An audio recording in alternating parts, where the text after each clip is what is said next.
Ladies and gentlemen, Minister of Education, Heritage and Nurse, Honorable Rosy Sofia Akbar was former school manager with our school children and to commission the new building that is on my right.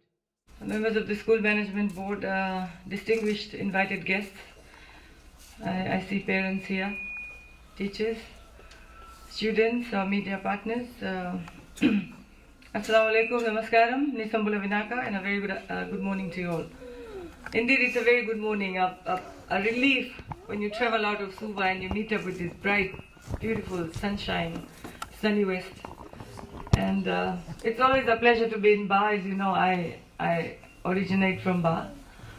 And this school was one of the few first schools I visited when I took over office last year. And how changed the environment is here now. The construction was still in progress, and when we visited with the team, we actually wanted things to speed up. But unfortunately, there are certain things that affect the construction industry. But I'd like to thank the contractors and the management and all the other stakeholders who were part of the construction progress to see that our children have one of the best facilities across the country. We believe that wherever the children are, every children across the country should have a learning environment that is conducive. But you and I all know that after TC Winston, hundreds of schools were affected. Some were totally damaged, some were partially damaged, some had little bit of damages. So the vision of the government was to ensure that when we build new classrooms, we build it better, we build back better. And that's probably one of the reasons why construction has taken some time. But I think this morning is all about celebrating. The head teacher mentioned TC Winston. Yes, nobody expected a cyclone like TC Winston to strike Fiji. But ladies and gentlemen, that's the reality now. When we talk about climate change, when we talk about the impacts of climate change, we can expect worse. So the way forward for us is to make sure that the buildings that we build, the homes that we build, the infrastructure that we build across the country has to be in line with the lessons that we have learned after TC Winston. I'm sure your homes were also damaged. I'm sure your farms were also damaged. I'm sure the roads were damaged. You lived without electricity for some time. And I was very upset to learn that our children had to live in tents for about a year or so. And across the country, many schools had children housed under tents. Unfortunately, we couldn't do anything. We wanted education to continue. And upon the instructions of the Prime Minister, students returned to classes, I think within 2 weeks after TC Winston. 2 weeks? The priority was to make sure children come to school. And I'd like to thank the management and the teachers then and teachers now for ensuring that the quality of education delivered to our children remained a priority for us. Furniture was damaged, books was damaged, children's bags were damaged, the homes were damaged, clothes were damaged, but still, we managed to maintain that momentum that education is important. And again, if I may say this morning, we need to celebrate. We need to celebrate the fact that we have overcome the challenges. Memories of TC Winston will never go away from our minds. It's never going to go away, what we all went through. And I must say what we all went through, everybody, even those whose homes were not damaged, were part of the process. They assisted, people came in board, our overseas partners came in, families, friends, neighbors, NGOs, the faith-based organizations, everybody came together to ensure that we provided assistance to those that needed it.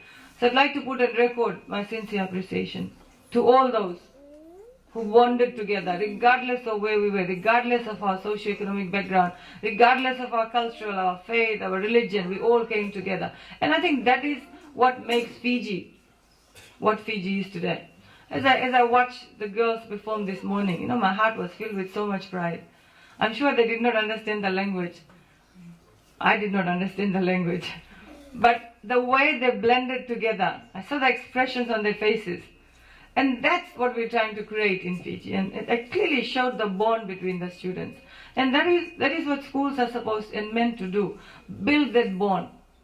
We are diverse in cultures. Our language is different, our food is different, the way of life is different. But when we come to an institution like a school, we forget all that. and we become one people. And that's what we want to do. One Fiji, one people. One of the things I am particularly interested in, especially in primary schools, is the fact that we have introduced conversational Hindi and Vasavakaviti language. So the E-Toke students learn everyday Hindi language.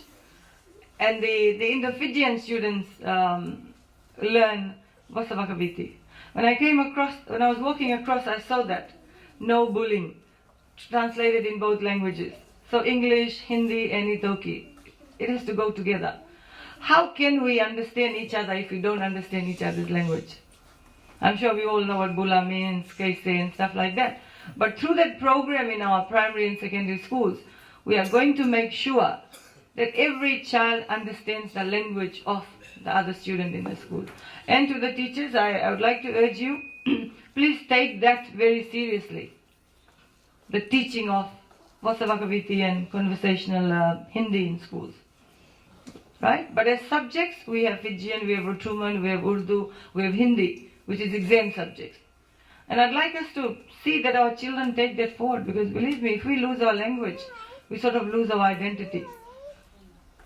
Our daily lives are spent speaking in English. Of course, English is the medium of communication.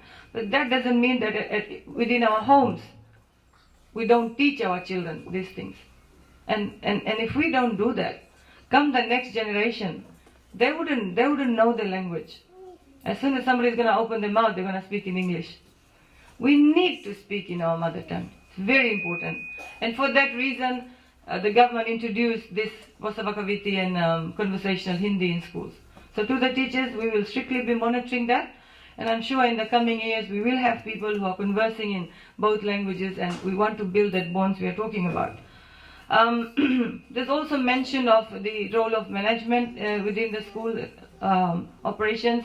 I'd also like to put on record my appreciation and thanks for TISI, the local the branch executives and the national body for their contribution in partnering with the government and the ministry in taking education forward. We'd also like to appreciate all those who have contributed to this institution and actually to education as a whole. We celebrated Girmit, 140 years of Girmit celebrations 2 weeks ago. And one of the things we wanted to highlight was the importance of bringing education here. And our Girmitians did that. They laid the foundation of education for the Indian community, and we must never forget that. And I think we should never forget the fact that the Girmitians, what they did for the country, we should never forget that. We are descendants of them. They've toiled the land, they've struggled and probably contributed a lot to Fiji than what we are doing now. So please encourage your children to know about that. That is also very important. I was not very happy with the response we got during the Girmit celebrations, because somehow people tend to have forgotten it. Our generation knows it. The generation before us knows it. But our younger generation need to understand who the Girmitians were, why they were brought here, what all they did. And education is one of the hallmarks. They contributed to the education. Schools were established way back then, and then continued by the various faith-based organizations. And equally important was the contribution of the TISI, Sangam. Okay, so thank you very much for that. And again, coming into TC Winston, close to 434 schools were damaged, and various levels of damage across the country. And we are still rebuilding. I can put on record, we are still rebuilding. We haven't rebuilt all our schools. Of course, there are financial implications of that. We had to get the contracts right. So when the assessment was being done for the schools that were damaged, we found out that schools were done without plans. Schools were just done, built up. Building structures were very weak. So that's why I said we are building back better for our structures to withstand Category 5 cyclone at least. God knows if there's a category beyond that, we don't know. But should a cyclone strike us, these places should serve as a haven for the community as well. I'm sure these would be used as evacuation centers for the community. Okay? That's why it has been built in a state-of-art manner, properly structured with engineer's certificate, so that not only the children are safe, but when there's a disaster, the community can use this as an evacuation center as well. So indeed, this is a great achievement. But again, I had a little bit of reservations about the government's investment in the school, close to $500,000, $450,000 we put in the school structure. What saddens me is the fact that the numbers are very low here, very low numbers. 50, I think it reached 50 this year. When I came last year, I was told the numbers were around 45 or something like that. A couple of students in ECE, 5, 6 in class 1 and stuff. But this year, the number in the ECE has gone up to 10. That is not enough. Okay? We give you operational grant to run the school, and that assists the community. You don't have to fundraise now. Government gives a free education grant for basically running the school purpose. But you've got to understand that we've got to sustain the number of students. This school should have a capacity of around 100? About 100. Now where are we going to get the students from? There's a school right across next door. So the management, the head teacher, the parents, you'll have to sit together and say, how do we get more children to your school? We can build 10 more classrooms. Okay? But I can't have 3 or 4 children in one classroom. That's not a good investment. But nevertheless, we've rebuilt the school for the community. Okay? We will continue to look after the school. How to get your numbers up? Because a time may come when we decide to close the school. If the operating the school is too much, it's not smart investment. If there's 30 students, what are we going to do? I'm sure we'll come and consult you what's the best way to do. But you've got to maintain the numbers. And this is where the community involvement comes in. Okay? Getting communities to send the children nearer to them. So that is something I'd like to challenge the school management and the head teachers to do. Ladies and gentlemen, if I can come back to the costs associated again, we've spent close to $240 million rehabilitating schools, and still going on. This is minus the assistance we received from donor agencies. A lot of schools were adopted by our international partners. Very soon we're going to commission Koro High. You must have heard about Koro. Koro was one island that was totally gone. Schools, homes, everything. We are still rebuilding Koro. But happy to say that Koro School project under the Australian DFID funded by the Australian government should be completed in a couple of weeks' time. Can you imagine? Right? But we made sure that this school year, no child studied in a tent. And actually that was the first instruction I gave here last year. I said, get that tent away from there. Having a tent within your school classroom indicated that people had this conception or misconception that because there was a tent, children would be studying in there. The instruction given to all schools across the country beginning this year was that no child is going to study in the tent, and we made sure that happened. But I can also state the fact that there are still certain schools where children are housed in buildings, but not tents, awaiting the construction of the schools to be done. And you are one of those lucky ones that your project has been completed. To the leadership of the school and to the management, we are looking at reviewing our school maintenance handbook. We need to make sure that proper maintenance is done on a regular basis. Sometimes when I visit schools, I'm surprised to see certain buildings that are falling apart.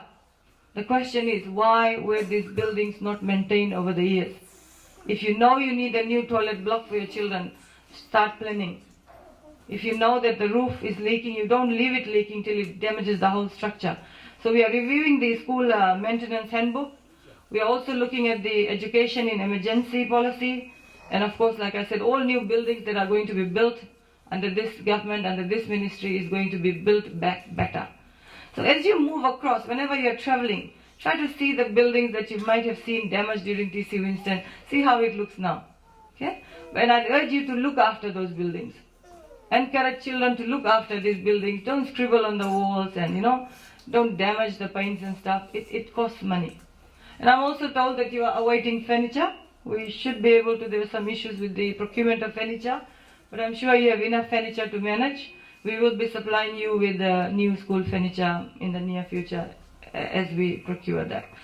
Or to be very precise, $415,889 has been spent on this school. I said 450 something. It's 415.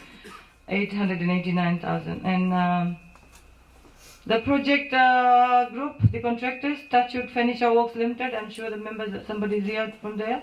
Thank you very much for the successful completion of this project. And one advantage I think that you have at this institution is you don't have overcrowded classrooms.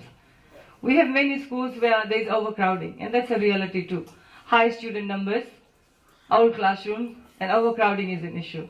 But I'm pleased to say that to the parents here, your children will be studying in classrooms, a lot of space, no overcrowding. And I really like classrooms to be fitted with fans and properly ventilated, because in the West, you know, there is heat and our children need that. So I don't know whether you have fans and stuff, but maybe we can work to ensuring that the classrooms are well ventilated. To the students, to the senior students, to the little ones, you may not understand what I'm saying, but to the senior students, it's your job to take the name of your school up. And you can do that when you achieve things for your school. And I'm told that this school had a very good reputation. I'm not saying it doesn't have it, but you need to maintain the reputation of your school, and we expect the students to be ambassadors of the school. So you go out and in any competition, whether it's sports, whether it's oratory, whether it's your external exam, you put the school's name up here. Okay, that's what I told DAV College yesterday. DAV College numbers have gone down. I remember when I was teaching, we had well over 400 students. Now they're sitting at about 190 or something like that. There could be various reasons. Reasons could be our growth rate is, the birth rate is very slow. It could be that. Could be that now one parent has only 2 children. At one time there's 5 children in the family. A lot of factors we need to look at. So if we have to build schools, if you 2 years down the lane you say, I want a new classroom done, then these are the things we have to look at. Will you have numbers in future? So the challenge again, if I may emphasize, is for you to increase your numbers. Work closely with your local education district office, and we should be able to come up with things that's going to help you. Again, to the students, to the teachers, again, I put in record my appreciation for teaching our children, for being here. I know rural communities have their own challenges, urban schools have their own challenges. This is classified as rural community, right? This is a rural school, okay? And rural service, I think, is very important for any teacher. Most of us like to teach in urban schools, schools closest to towns and cities. But for those teachers who are teaching in rural schools, believe me, the new leadership positions that we are trying to design will take into effect that you have served in a rural school.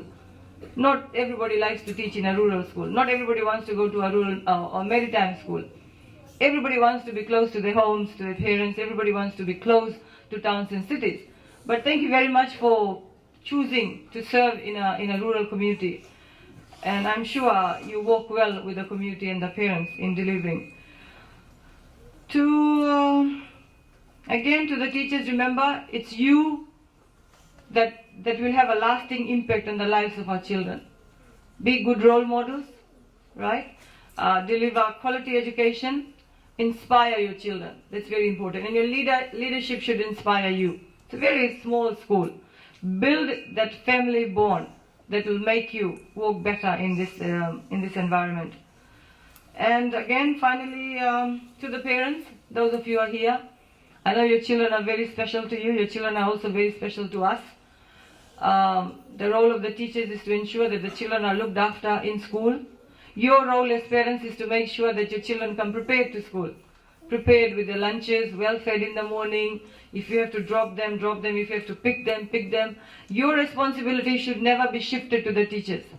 Okay? I think we're so busy. As a parent myself, I think sometimes I'm guilty of not giving that time that should be given to my children. And because we're so busy in our work, we have this, we have that, and we say, okay, 8 o'clock, shoo, off to school. 3 o'clock, 3:30, the children comes. Your responsibility should not be transferred to the teachers. The teachers will do all they can do within 8 to 3 or 8 to 4. Teaching of moral values. Keeping your children healthy. Teaching them discipline should start from the home. Come across, this is your school. Come and talk to the teachers. If you see your child behaving differently, come and talk to the teachers. Be interested in your child's academic work. How is your child progressing? Why is your child not coming up with good results. Maybe he's not academically well. I mean, he may not be able to do academically well, but he may be interested in sports or arts or something like that. We need to develop that. We can't expect all children to become, or all children to be directed towards white-collar jobs. Fiji needs a lot of skills. So if you identify certain skills in your children at this age, harness that. Okay? Listen to your children, that's also very important. Many a times as adults we say, okay, this is it. Listen to them, see what they want, and guide them.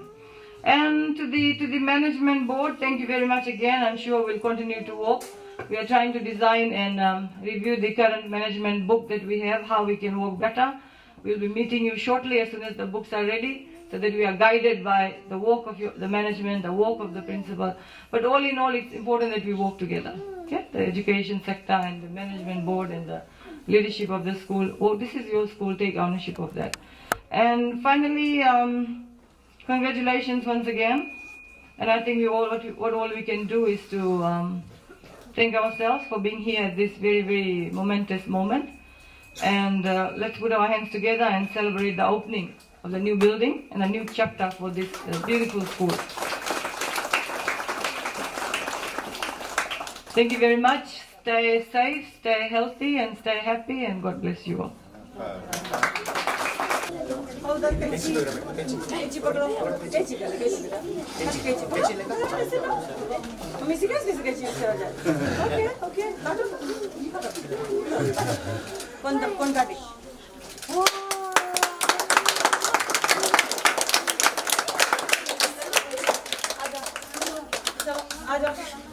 You like your classroom?